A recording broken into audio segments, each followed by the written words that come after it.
Maayong hapon, Negros. Ini ang Digicast Negros X. Ang nagapanguna nga napulo ka mga balita sa isla sa Negros ang amon ni gadulong sa inyo. Updin niyo kami via Facebook, YouTube, kag sa amon nga website www.digicastnegros.com. Kag sara makay malanto sa kay ka Channel 11 sa Kabangkalan City, Himamaylan City, kag Banwasang Ilog. Kag yari na ang top 10 nga mga balita sa Negros subong adlaw. Negros Occidental Disaster Teams ipaidalom sa red alert bangod sa bagyo. Sa Tuboso, lalaki patay matapos gintiro sa ginapatian katapos ang NPA. Anong ka mga persona na dakpan nga nagagamit sa peke nga vaccination cards? Presyo sa produkto petrolyo, nagsaka na naman subong adlaw. Kag sa good vibes, handom sa mga Iloy nga mag-angkon sang kapihan, lapit na lang matuman. Inatanan sa Digicast Negros X.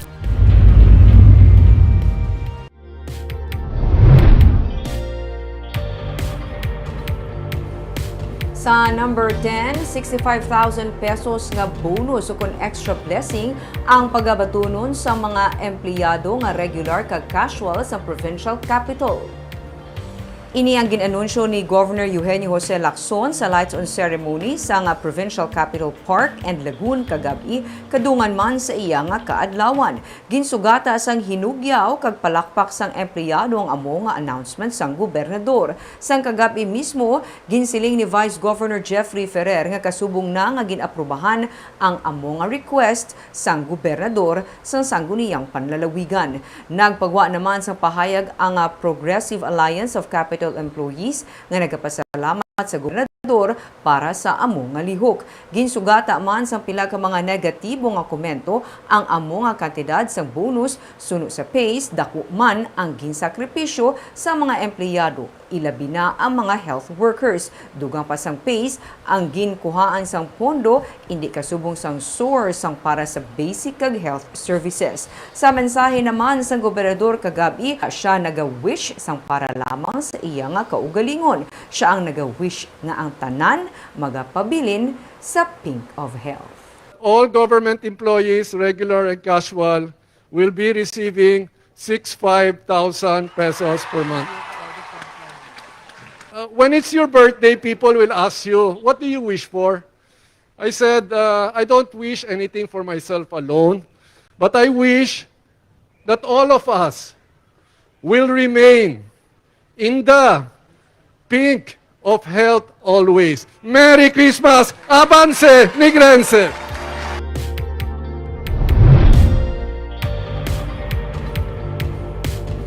Sa number 9, sunod sa Bacolod na dako ang pagsalig nga malabot na ang herd immunity sa adlaw sang Paskwa.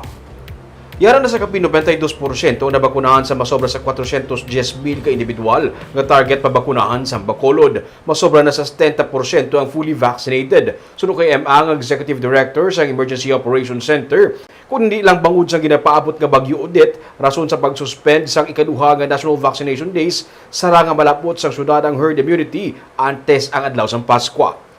Ang pagsaka sa kadamuon sa nabakunahan sa COVID-19 vaccine ang ginapatihan sang EOC kabangdanan sa pagdubo sa COVID-19 cases kag death pati na sang healthcare utilization capacity dungan sa pagpaidalom sa Bacolod sa Alert Level 1.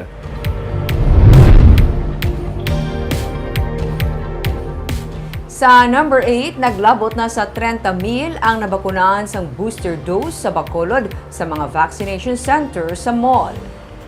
Humalin sa ginbuksan sang Emergency Operations Center ang vaccination para sa booster dose para sa general public. Naglabot naman sa masobra 30,000 ang nakabaton sang dugang nga dose sang COVID-19 vaccine. Sunod kay Dr. Chris Sorongo ng Deputy for Medical Data and Analysis sang EOC, dako nga bulig ilabi na sa mga medical frontliners, senior citizen kag may comorbidities ang dugang nga dose sang bakuna. Batok man sa nagkalain-lain nga variants of concern. Importante lang suno kay Sorongon nga ginasunod ang 3 to 6 months interval nga magadepende man sa brand sang vaccine antes ang pag-administer sang booster dose.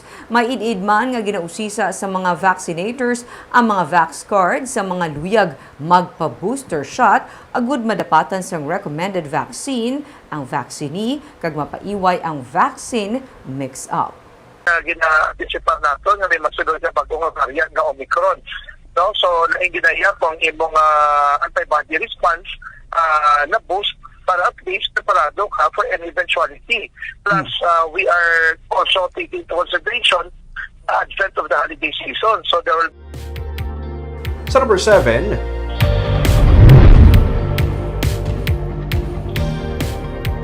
mga armas ang NPA nga nagkalakumpiskar kag nagkalabawi, ginpangguba sang Army.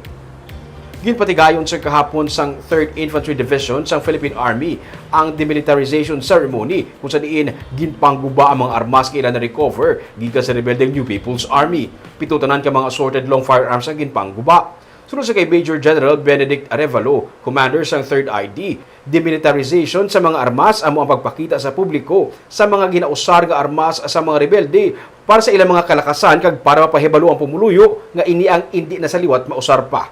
Isa man, luyag sa palabot sang Army sa pagguba sa mga armas sunod kay Arevalo, amo nga ang AFP amo lang ang lehitimo nga armed forces sa pungsod kag hindi ang NPA.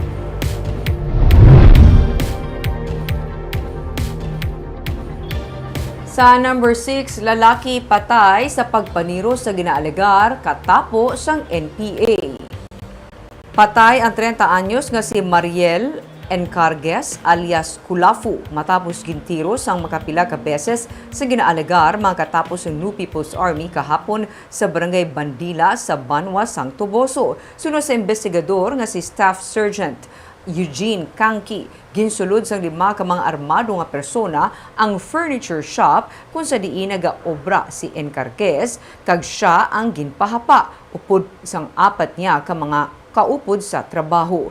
Ginpangita sa mga armado kung sino si alias Kulafu kag sang kintudlo sang isa sa ila si Encargues, didto na siya gintiro sang mga suspect. Nagpakilala pa sunod sa pulis ang mga armado nga sila ang katapos ng NPA. Dugang pa ni Kangki, masami nagamaoy si Encargues kung mahubog ini sa ila barangay. Gani isa ini sa ila ginalantaw rason kung nga agin patay siya sang mga armado.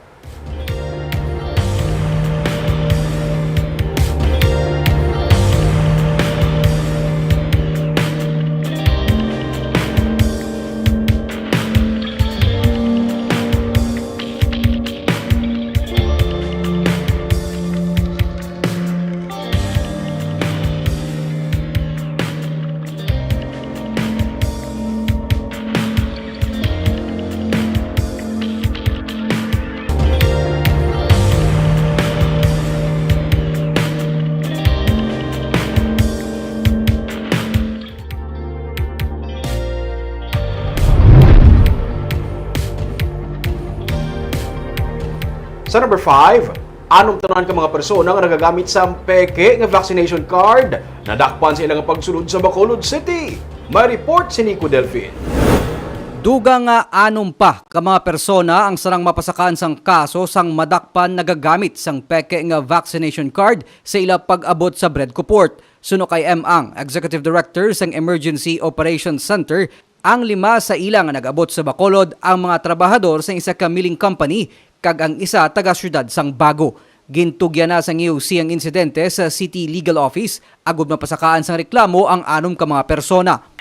In fact, kainalan sang aga, taga-Bago naman. So, makita, gidya mabalaan, number 1, wrong spelling, ang vaccine. Ang ginbuta nga vaccinator, wala sang amo na nga ngalan nga vaccinator. Samtang separado naman niya ginahanda sang City Legal Office ang kaso nga falsification of public documents batok sa 4 ka mga persona nga taga-Sagay nga una nadakpan nga nagagamit sang peke nga vax card sang syudad. Tungod sang hitabo, mas nakaalerto karon ang mga monitoring team sang EOC sa mga seaport kag bisan sa Bacolod Silay Airport, ilabi na nga ginapaabot ang pagdagsa sa mga magapauli karon nga bulan sang Pasko. Kalabanan is a lining from companies, from workplaces, nga nag-require na subong sang fully vaccinated workers to report on the job or on site. Kaga gina-require ang mga employees nila nga kung hindi gani vaccinated, kinanglan na ang gina-implement na nila ang National Government Advisory nga dapat na magka-swab test every 2 weeks. So gina-shortcut ni sa mga tao nga mga wala nakapavaccinate, present sila sa fake na vaccination card. So according to our data officer, ang laban nga gapang fake, gapang meke sa aton nga cards are from out of town pa. Gindugang niang nga madamo ang nagapasimpalad nga ipeke ang mga vax card bangod man sa mga dugang nga pribilehiyo nga ginahatag sang pila ka mga commercial establishment. Pero maidid niya ginausisa sang iusing mga vax card nga kabayan sa mga requirements sa ESPAS kag mahapos man nila mahibaluan kung peke ang dokumento bangod encoded ang mga data sa mga nagapabakuna sa Bacolod. Nico Delfin para sa Digicast Negros.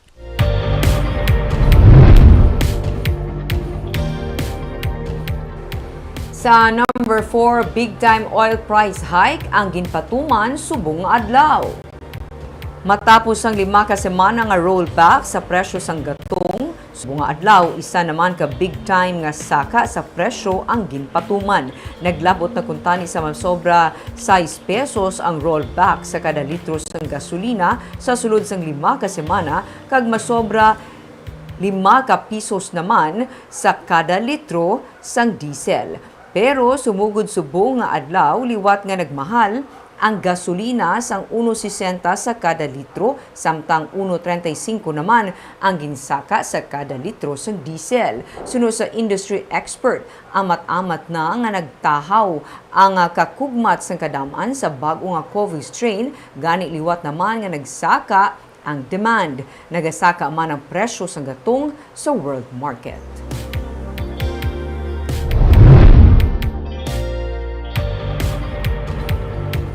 Sa number 3, National Vaccination Days nga natala na sa buwas nga adlaw Disyembre 15 tubtob 17 ang ginpaisol sa mga lugar nga maging apektado sa pagsulod sa bagyo. Sa advisory nga gipagwas ang National COVID-19 Vaccination Operation Center ang nakaschedule nga bayanihan bakunahan 2 sa 11 ka mga rehiyon sa pungsod ang ginpaisol sa Disyembre 20 tubtob 22. Nalakip na diri ang Region 6. Inibangud sang ginapaabot nga pagsulod sa tropical cyclone nga si Odette, pero ang nakaschedule nga pagbakuna sa Negros Occidental ang magapadayon. Sunod kay Provincial Administrator Fernando Diaz, magasigi ang pagbakuna ilabi na nga napadala na mga vaccines. Lakip na ang pag-deploy sa mga teams. Sunod sa kay Diaz, ang hindi madayon sa buwas nga adlaw sa ilang pagbisita sa Negros Occidental ang Mosanday Tourism Secretary Bernadette Puyat, Health Secretary Francisco Duque III, kag testing czar nga si Secretary Vince Dizon. Magaparayon man ang regular nga pagbakuna sa Bacolod City. Ang National Vaccination Days sini nga ginpostpone sa Disyembre 20 tubtob 22.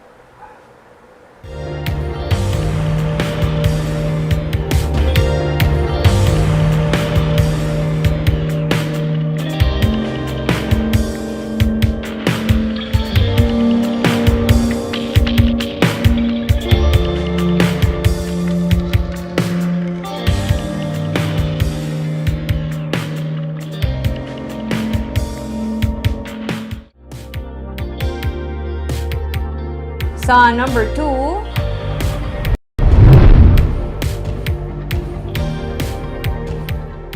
ato naman hibaluon ang latest sa lakat sa ginapaabot nga bagyo nga si Odette.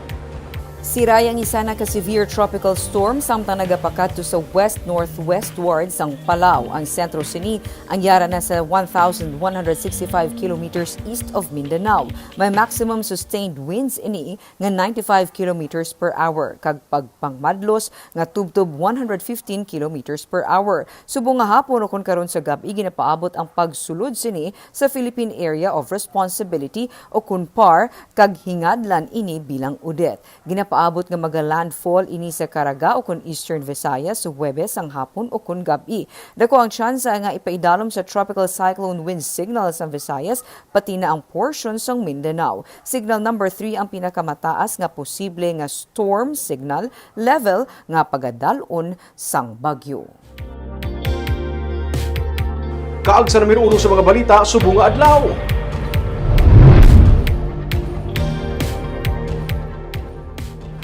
Mga disaster team sa Negros Occidental ginpaidalom na sa red alert dala sa nga threat sa bagyo nga si Odette.